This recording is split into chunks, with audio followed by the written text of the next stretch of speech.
This rescue bear cub is a born comedian. Try not to smile at her goofy antics. The spring afternoon cast a golden glow over the suburbs of Asheville, North Carolina.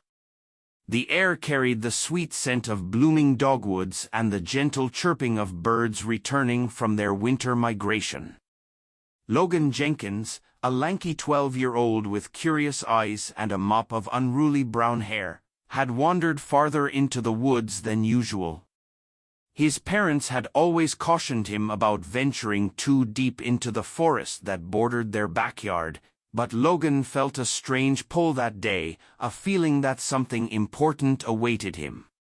As he pushed aside a tangle of wild raspberry bushes, the sound reached him first, a pitiful whimpering that made his heart clench. Following the distressed cries, Logan stepped into a small clearing and froze. There, caught in an iron snare, was a black bear cub no larger than a medium-sized dog. The trap had clamped around one of its front paws, and the poor creature was thrashing in panic, its dark eyes wild with fear.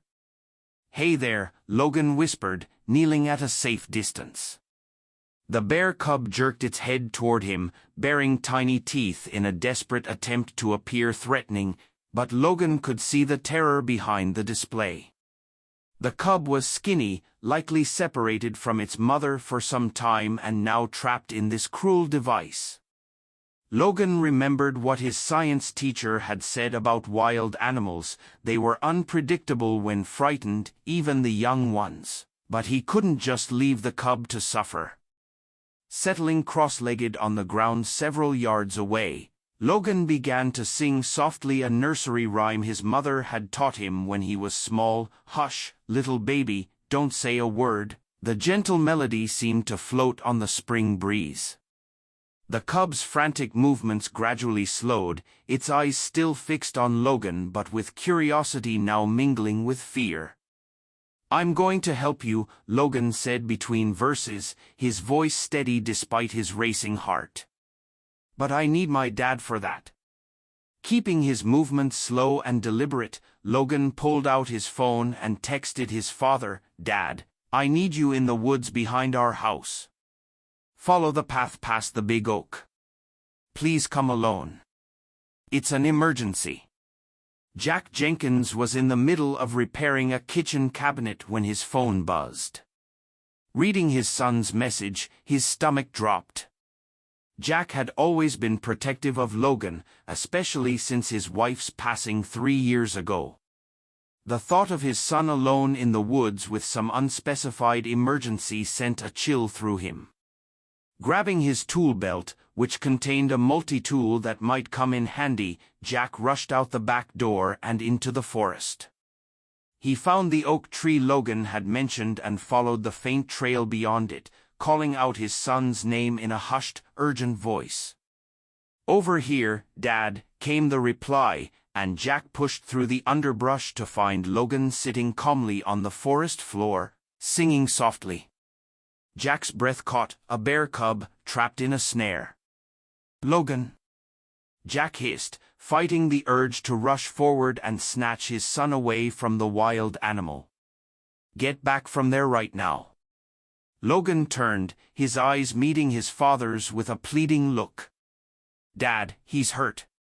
We have to help him." "That's a wild bear, Logan. Even a cub can be dangerous. We need to call animal control or the wildlife service." "They'll take too long," Logan insisted. "Look at his leg, Dad. The trap is cutting into it. He's scared and hungry." Jack ran a hand through his salt and pepper hair, torn between concern for his son's safety and the undeniable suffering of the trapped animal. The cub had stopped struggling and was watching them both with intelligent, pain-filled eyes. "Please," Logan said simply, and something in his son's voice broke through Jack's hesitation. "All right," Jack sighed, approaching cautiously. "But you stay back while I work on the trap. And if the mother shows up, we run. No arguments." Together, they assessed the situation. The trap was an old-fashioned spring-loaded device, illegal in most places now. Jack recognized it as the kind used by poachers rather than legitimate hunters or trappers. The thought that someone had deliberately set this cruel contraption made his blood boil. "I've got some honey in my backpack," Logan said suddenly. "I always bring a snack when I explore. Maybe we can use it to distract him while you work on the trap." Jack nodded, impressed by his son's quick thinking. "Good idea. Place it just beyond the trap's reach, then back away." Logan retrieved a small jar of honey from his pack and carefully set it down where the cub could see and smell it but couldn't quite reach it. The sweet aroma caught the young bear's attention immediately, its nostrils flaring as it sniffed eagerly. While the cub was distracted, Jack moved in with his multi-tool, working to release the mechanism. The bear flinched when Jack got close, but its desire for the honey seemed to outweigh its fear. With a careful manipulation of the spring, Jack managed to release the pressure enough for the trap to loosen its grip. "There we go," Jack murmured as the trap fell open. "You're free now, little guy." The cub hesitated, looking from Jack to the honey jar and back again. Then, with surprising speed for an injured animal, it lunged for the honey, knocking the jar over and lapping eagerly at the golden liquid that spilled onto the forest floor. "What should we do now, Dad?" Logan asked, watching the cub devour the honey. "We can't just leave him here. His leg is hurt and he's all alone." Jack pulled out his phone. "I'll call the Wildlife Rescue Center. They'll know how to handle this." But as Jack made call after call, he was met with the same response.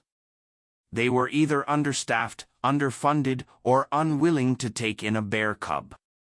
The concerns were always the same: they didn't have facilities for a bear, or they worried about what would happen when it grew larger, or they feared the dangers of an adult bear that had become habituated to humans. Meanwhile, the cub had finished the honey and was attempting to stand, only to collapse when it put weight on its injured leg. It let out a pitiful cry that made Logan wince. "No one will take him, will they?" Logan asked, reading the frustration on his father's face. Jack shook his head. "Not right away, at least. They all have concerns about housing a bear, even a cub." Logan's eyes welled with tears. "We can't leave him, Dad. He'll die out here, all alone." Jack looked from his son to the injured bear cub, weighing the enormous responsibility against the pleading in Logan's eyes. It was the same look Logan had given him when they'd found a stray dog last year, a look that had resulted in the addition of Max, their loyal golden retriever, to the family. But a bear was not a dog. This was wild, potentially dangerous, and definitely illegal to keep. And yet, as the cub looked up at them with those soulful eyes, licking honey from its paws despite its injury, Jack felt his resolve weakening. "Just until his leg heals," Jack said finally. "And only if we can find a vet willing to look at him. Then we find him a proper wildlife sanctuary. Understand?" Logan's face lit up with a smile that Jack hadn't seen since before his mother's passing. "I understand. Thank you, Dad. I'll call him Buddy." "Don't name him," Jack groaned. But it was already too late. The cub had a name, and with it, a place in their lives. Getting Buddy home proved to be a challenge. The cub was too heavy for Logan to carry, and while Jack could manage the weight, he was wary of picking up a wild animal, even an injured one. They improvised a stretcher using Jack's jacket and a fallen branch, coaxing Buddy onto it with the last smears of honey from the jar. As they carried their unusual cargo through the woods toward home, Jack couldn't help but wonder if he'd lost his mind. Here he was, a respected structural engineer and widowed father, smuggling a wild bear cub into the suburbs. If any of his neighbors saw them, they'd think he'd gone completely around the bend. Fortunately, their home sat at the edge of the development, with the forest on one side and their nearest neighbors a good distance away on the other. They had a detached garage with a small storage room that Jack had been meaning to convert into a workshop. It would have to serve as Buddy's temporary quarters instead. "We'll need to make it comfortable for him," Logan said as they gently transferred Buddy onto an old blanket in the corner of the storage room. "And we need to get his leg looked at." Jack nodded, already mentally calculating what supplies they would need and who might be willing to help them with their unusual predicament. "I know a vet who might be discreet, Marianne Wilson. She helped with that injured hawk we found last summer." Logan's face brightened. "Marie. She's cool. She'll help Buddy for sure." Marianne arrived later that evening, her kind face creased with concern as Jack explained the situation. She listened without judgment, then followed them to the garage to examine her unusual patient. "He's malnourished," she said after a careful examination of the sedated cub, "and the leg has a nasty wound from that trap, but surprisingly, no broken bones. With proper care, he should heal completely." "So we can release him back into the wild soon?" Jack asked hopefully. Marianne's expression grew troubled. "That's the complicated part. He's very young, probably only a few months old. He should still be with his mother, learning how to survive." Without those skills, she let the implication hang in the air. "So what do we do?" Logan asked, his voice small. Marianne sighed. "Ideally, he should go to a wildlife rehabilitation center that specializes in bears, but I understand you've already tried that route." Jack nodded grimly. "No takers so far." "Then you have a difficult decision to make," Marianne said. "If you decide to keep him until a better option comes along, remember this: if he stays, let him live his own way. Don't try to turn him into a pet. He's a wild animal, and he needs to maintain as much of his natural behavior as possible." With those words of wisdom, and a supply of antibiotics and painkillers for Buddy, Marianne left them to their new reality. Jack spent the next day reinforcing the storage room, adding a sturdy lock to the door and creating a comfortable space for their temporary houseguest. Logan researched bear diets and behavior, filling a notebook with information that might help them care for Buddy properly. As the days passed, Buddy's health improved dramatically. The wound on his leg began to heal, and with regular meals, a carefully researched diet of fruits, vegetables, nuts, and the occasional fish from the local market, he gained weight and strength. His personality emerged too, curious and playful one moment, shy and cautious the next. Logan spent every spare moment with Buddy, sitting quietly in the converted storage room, reading books aloud or simply talking to the bear cub as if he were another person. Jack worried about his son becoming too attached, but he couldn't deny the positive change in Logan since Buddy's arrival. The boy smiled more, laughed more, and seemed more engaged with life than he had in the difficult years following his mother's death. One evening, about 2 weeks after they'd brought Buddy home, Logan approached his father with a determined expression. "Dad, Buddy needs more space. He's getting stronger, and that little room is too confining for him." Jack looked up from his laptop, where he'd been researching wildlife sanctuaries that might eventually take Buddy. So far, he'd had no luck finding a suitable placement. "Logan, we can't just let a bear roam around the house."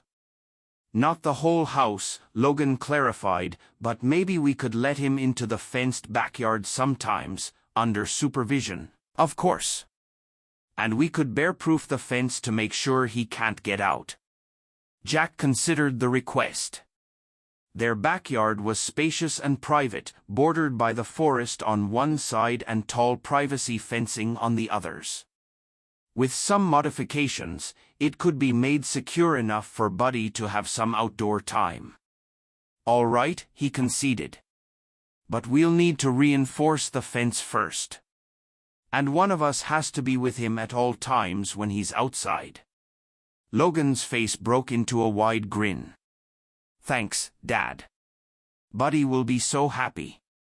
The following weekend, they worked together to secure the yard, adding height to the fence and burying wire mesh along its base to prevent digging. They created a small pool for Buddy to splash in and arranged logs and branches for climbing and exploration. When they finally introduced Buddy to his expanded territory, the cub's reaction was worth all the effort. Buddy bounded across the grass, rolling and tumbling with newfound freedom. He investigated every corner of the yard, sniffed every plant, and eventually discovered the joy of the small pool, splashing with abandon and soaking both Logan and Jack in the process. As spring gave way to early summer, their routine adjusted to accommodate their unusual houseguest. Buddy split his time between the storage room, which had become his den, and supervised excursions into the backyard. Jack continued to search for a permanent solution, but with less urgency, as Buddy became an increasingly integrated part of their lives. It was during this time that they discovered Buddy's strange and endearing quirks. The first surprise came when Logan was watching cartoons in the living room, and Buddy, who had been napping in his den, suddenly appeared in the doorway, drawn by the animated sounds from the television.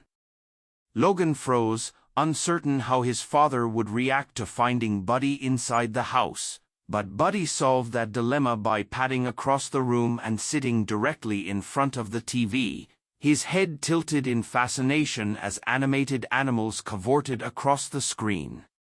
When Jack returned from the kitchen with snacks and found a bear in his living room, his initial shock quickly gave way to amusement at the sight of Buddy completely entranced by the cartoon. "Logan," Jack said slowly, "why is there a bear watching Looney Tunes in our living room?" Logan shrugged helplessly. "He likes Bugs Bunny." And so began another adjustment to their routine. Buddy was now allowed limited access to the house, always under strict supervision, and to everyone's surprise, his favorite activity was watching cartoons.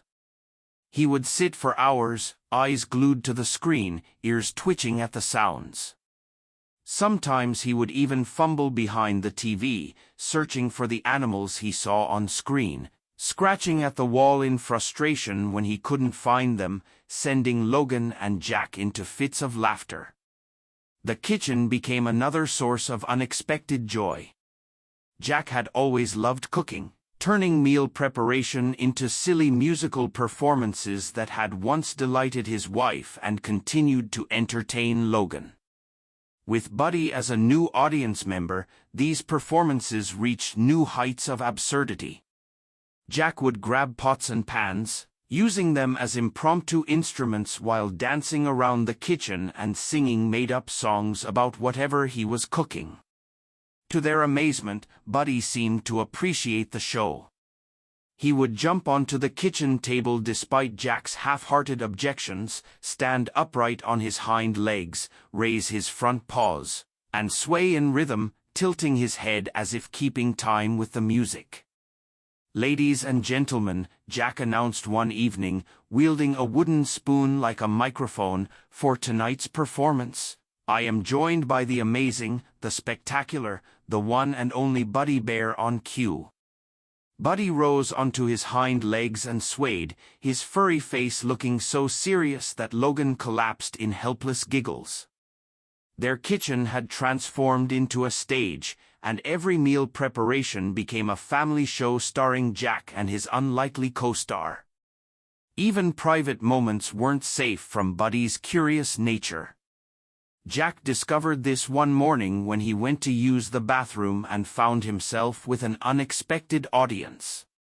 Buddy had somehow figured out how to open the bathroom door and had developed a peculiar habit of climbing onto the toilet seat, sitting solemnly and watching Jack through the mirror as if supervising his morning routine. The first time it happened, Jack nearly jumped out of his skin.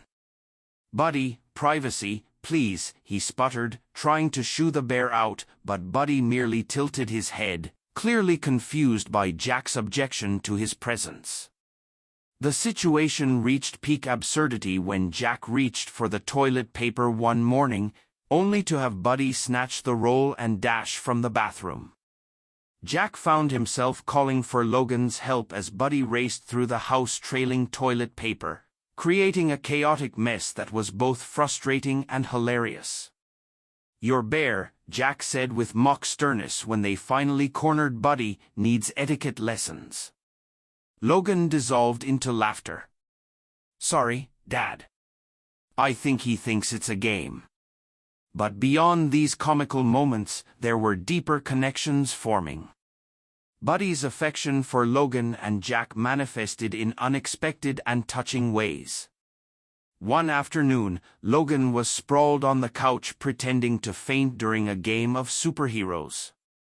Buddy, who had been dozing nearby, suddenly became alert, rushing to Logan's side with what could only be described as panic in his eyes. The bear cub gently patted Logan's cheek with his paw, then, to their astonishment, rummaged through a nearby basket until he found the small first aid kit they kept in the living room. Dragging the kit to Logan's side, Buddy proceeded to thump the boy's chest with his paw, a serious expression on his furry face as if administering CPR. Logan couldn't maintain his pretense and burst into laughter while Buddy continued his earnest life-saving efforts, whimpering with genuine concern. "He really thought I was hurt," Logan marveled later, still touched by Buddy's reaction. It wasn't just Logan who benefited from Buddy's affection. On difficult days, Buddy seemed to sense Jack's mood, quietly approaching to rest his head on Jack's leg, his dark eyes offering silent companionship that somehow eased the burden of single parenthood. Similarly, when Logan's nightmares struck, leaving him thrashing and crying in the night, he would often wake to find Buddy had somehow sensed his distress and climbed onto the bed, wrapping his front legs around the boy in a gesture that could only be described as a hug. Summer deepened, and with it, Buddy grew. No longer the skinny, frightened cub they had rescued, he was now robust and healthy, his black coat gleaming in the sun. His injured leg had healed completely, leaving only a slight scar as a reminder of their first meeting. Jack knew they should be thinking about Buddy's future, but the topic became increasingly difficult to broach with Logan. Buddy had become integrated into their daily lives in ways Jack could never have anticipated. The bear had an uncanny ability to sense when someone in the house was sad or upset and would immediately attempt to cheer them up, dragging slippers to the bed, pulling a coat to the balcony as if suggesting a walk, or performing an elaborate pratfall that never failed to elicit laughter. "Do we have to find another place for Buddy?" Logan asked one evening, voicing the question that had been hanging between them for weeks. Jack sighed, running a hand through his hair. "He's a wild animal, Logan. He'll keep growing. Eventually, he'll be a full-sized black bear. We have to think about what's best for him." "But he's happy here," Logan insisted, "and he makes us happy. Isn't that what's best for everyone?" Before Jack could respond, a noise from the front of the house caught their attention. A car door slammed, followed by the sound of voices. Jack tensed, motioning for Logan to take Buddy to his den while he investigated. At the front door, Jack found two officials from the local conservation agency, their expressions serious as they introduced themselves and explained the purpose of their visit. "We've received reports of a bear being kept on this property," the senior officer said. "I'm sure you're aware that keeping wildlife, especially a potentially dangerous predator, is illegal without proper permits." Jack's heart sank. Someone must have seen Buddy in the yard despite their precautions. He considered denying everything but knew that would only delay the inevitable. Instead, he decided on honesty. "My son found a bear cub caught in an illegal trap," he explained. "It was injured and abandoned. We contacted every wildlife agency and rescue organization we could find, but no one would take him. We were only trying to help until we could find a proper placement." The officers exchanged glances, their expressions softening slightly at Jack's explanation. After a tense discussion, they agreed to inspect the situation before making any decisions. Jack led them to the backyard and called for Logan. Reluctantly, his son emerged from the garage, with Buddy following close behind. The officers watched with professional interest as Buddy immediately went to Logan's side, leaning against the boy with obvious affection. "He's remarkably tame," the younger officer observed. "That's part of the problem," Jack admitted. "He's lost his fear of humans. And his front leg, where the trap caught him, never regained full strength. He can't climb trees properly, which would make it hard for him to escape predators or find food in the wild." The senior officer knelt to examine Buddy more closely, maintaining a respectful distance. "How long have you had him?" "Almost 3 months now," Logan answered, his hand resting protectively on Buddy's head. "And you've been trying to find him a proper placement?" the officer asked. Jack nodded, retrieving a folder from inside the house. "Here are copies of all the emails and call logs. No one had space, or they weren't equipped for bears, or they were concerned about the liability." The officers reviewed the documentation, then conducted a thorough inspection of Buddy's living quarters and the modifications Jack and Logan had made to their property to accommodate him safely. Throughout the inspection, Buddy remained calm, occasionally investigating the strangers with curious sniffs but mostly staying close to Logan. Finally, the senior officer sighed. "Normally, we would be obligated to remove the animal immediately. However, this is clearly an unusual situation." Hope flickered in Logan's eyes. "Can he stay with us?" "That's not a simple question," the officer replied. "Your father is right, black bears can grow to be quite large, and even with his tame behavior, there are significant safety and legal concerns." Seeing Logan's crestfallen expression, the officer continued more gently.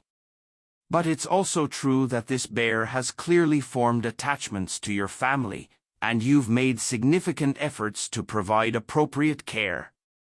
His injury and habituation to humans would make reintroduction to the wild problematic at this point." After a lengthy discussion, the conservation officers proposed a compromise. Buddy could remain with the Jenkins family under several strict conditions. They would need to obtain special wildlife permits, construct a larger, more natural enclosure that met specific requirements, agree to regular monitoring visits, and ensure Buddy never came into contact with the general public. "It won't be easy," the senior officer warned, "and it will be expensive. But if you're willing to meet these conditions, we can work with you to make this situation legal and safe for everyone involved, including Buddy." The weeks that followed were a flurry of activity. Jack put his engineering skills to work, designing and building an expanded enclosure that connected to the existing garage space but extended into the backyard, providing Buddy with ample room to move and explore. They installed climbing structures, a larger pool, and various enrichment features recommended by wildlife experts. The permit process was complex and costly, requiring multiple inspections and testimonials from Marianne and other professionals who had observed Buddy's condition and behavior. Jack dipped into his savings to cover the expenses, but watching Logan's joy as they worked together on Project Buddy, as they called it, he couldn't bring himself to regret a single penny spent. By late summer, everything was in place. Buddy had a new, larger territory that balanced his need for space and stimulation with the necessary safety precautions. The conservation agency had granted their permits with the understanding that regular monitoring would continue indefinitely. Life settled into a new normal. Buddy continued to grow, but his gentle nature remained unchanged. He still loved cartoons, still performed with Jack in the kitchen, and still seemed to understand when someone in the house needed comfort. The conservation officers who visited regularly often commented on the unusual bond between the bear and his human family. "I've never seen anything quite like it," one admitted after watching Buddy and Logan play a game that involved rolling a large ball back and forth. "He's still a bear, with all the instincts that entails, but there's something different about him. Something special." On a late summer evening at sunset, Logan sat by the window in the living room, Buddy resting his head on the boy's shoulder, both gazing out at the forest beyond their yard. Jack stood in the doorway, watching them quietly, his heart full with a happiness he hadn't thought possible again after his wife's passing. If he had said no that day in the forest, how many precious moments would this family have missed? Outside, the wind blew in from the forest, carrying the scent of pine and the promise of autumn. Inside, Buddy lay between Logan and Jack, at peace, an inseparable part of their home. Not quite a pet. Not quite wild.